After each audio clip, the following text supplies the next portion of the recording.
In this video, I'm going to teach you how to identify a legitimate high ticket business, one that you can actually sell for and make a good amount of money. So I'm going to tell you the three things that you need to look for in a high ticket sales business that will tell you if you can make 10K a month and more consistently. A business or offer has to have these three things. There's obviously many things when it comes to evaluating a business, but these are the main three. If they have these, you're going to make money. So let's get into it. Number one is going to be they're selling a legitimate, expensive digital product. And by expensive, I mean it costs at least $3,000. And by legit, I mean the product is legit and it's getting people good results. And the more expensive the product is, the higher your commission is going to be for every sale.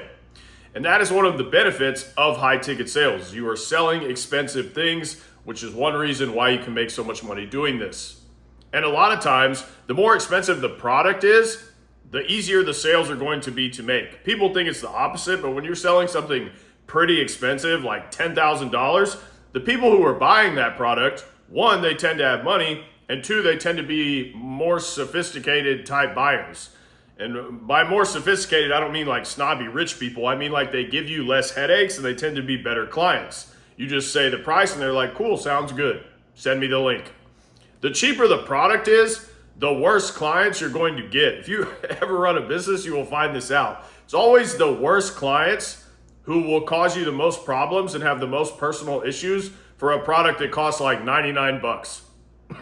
Ask someone with a huge following that sells something low ticket for like 99 bucks, how many shitty clients he gets that buy that $99 product and then instantly complain about it. Whereas I sell things to people who buy things for like $20,000 and ask those businesses how much they love those clients. No issues, just smooth working with good clients. I've sold things that cost $20,000 over text before. That's more common these days. And the prospects are like, cool, I'll send it right away. And then I give them access to the product and they're just happy and I never hear from them again.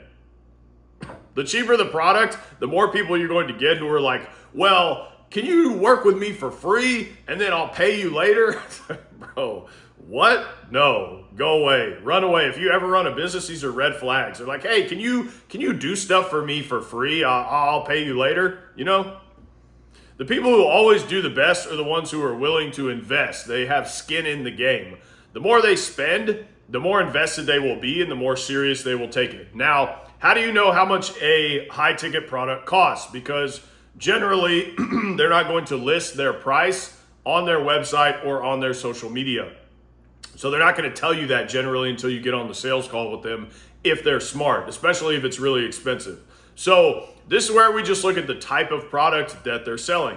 High ticket products are generally going to be some type of coaching program or mentorship, an agency or marketing service, paid marketing, paid lead generation, internet courses. So none of the products I just mentioned cost $50. They're going to cost thousands of dollars. So if you see that they're selling, okay, this type of product that's usually priced high ticket, that is all you need to see to continue moving forward with your outreach or the interview process. So what you can do is you can go to their Instagram, their YouTube, click on the links in their bio, and just go through to their sales pages and get a feel for what they're selling.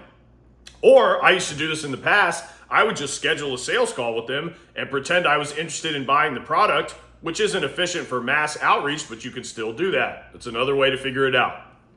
And also, I have plenty of videos on this channel where I've shared my screen and showed you how to go through a sales funnel and also identify what they're selling, how much it costs. So all those screen share videos are on this channel. But first thing is you just want to make sure you find an expensive product to sell that people are buying. If people are buying it and it's expensive, you will make money as a closer, provided you have the next two things. Number two is the business owner has a solid personal brand. So that means they have put time into building out their social media accounts. They post content all the time. They get engagement on their content. The last one can be important as well. Engagement on content is a good sign that people are buying what they're selling and that they might need a salesperson. So are they getting likes? Are they getting comments?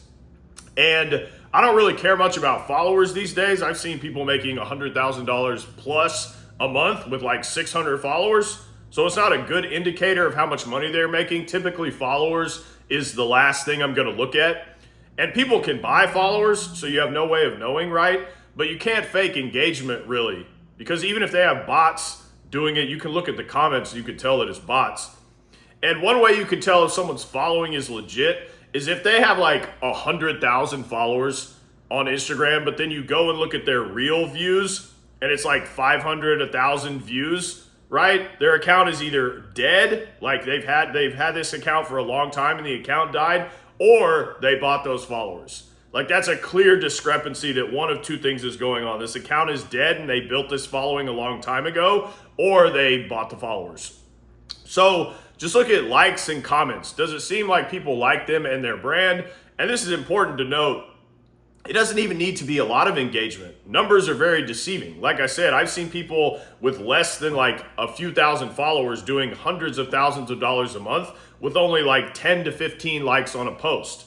But each one of those 10 to 15 likes is a potential high ticket buyer, because high ticket businesses post niche content. It's not brain rot, right? So you're conditioned to think, oh, 10 to 15 likes, that's nothing because all I watch is brain rot videos. But when it's like a specific business that's only posting about a very specific thing like I am, like high ticket sales, those likes are potential buyers that could give you thousands of dollars. So you need to think about this clearly, not in your like a brain rot way, right?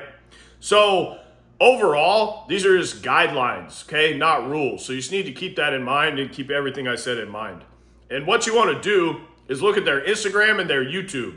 Does it look like they put time into this? Do they have clear links in their bios? Do they have sales pages and funnels set up? When you look at their overall social media, does it look like they care about this? Because that indicates they care about their business.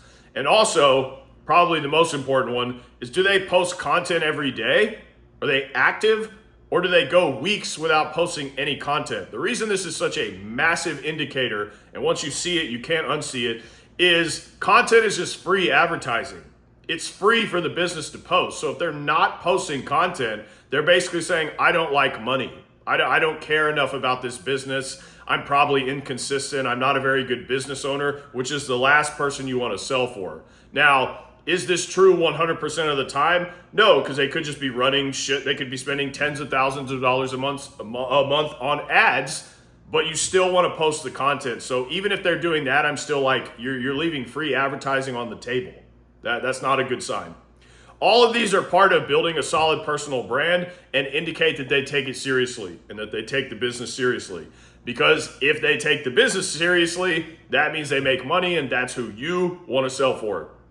Now, number 3, the most important one, and they rely on the previous 2, they have a consistent call volume.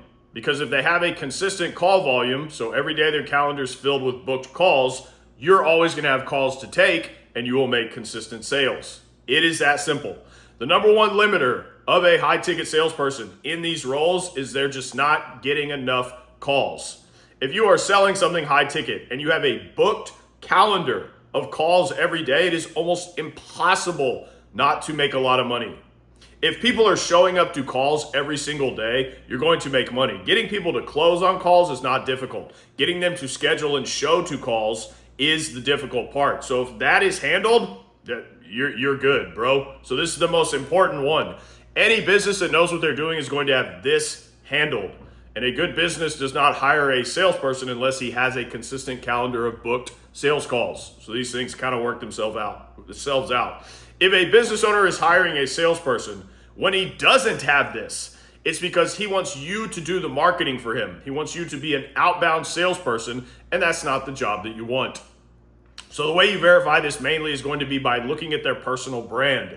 Is it strong? Lots of engagement. Is he taking his business seriously? Okay, good. This is probably a good candidate who's getting a lot of calls where you could sell and make a lot of money. And then to verify it, when you get on the interview, you just ask them, hey, I know you're expecting some kind of trick here, but that's it. Just ask them on the interview. Go straight to the source. I give every client in my program very specific questions to ask on the interviews that tell me everything I need to know about the role. After the interview, I will know if it's a great role, a good role, or a terrible role. And one of those questions is, you guessed it, do you have a full calendar of sales calls scheduled every day? If they say yes, you're good to go.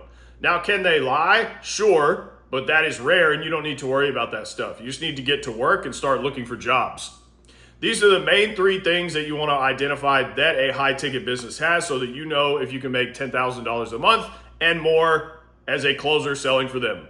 So that's the end of the video. If you want my help getting a closer role or a setter role, go to the links in the description. Until next time.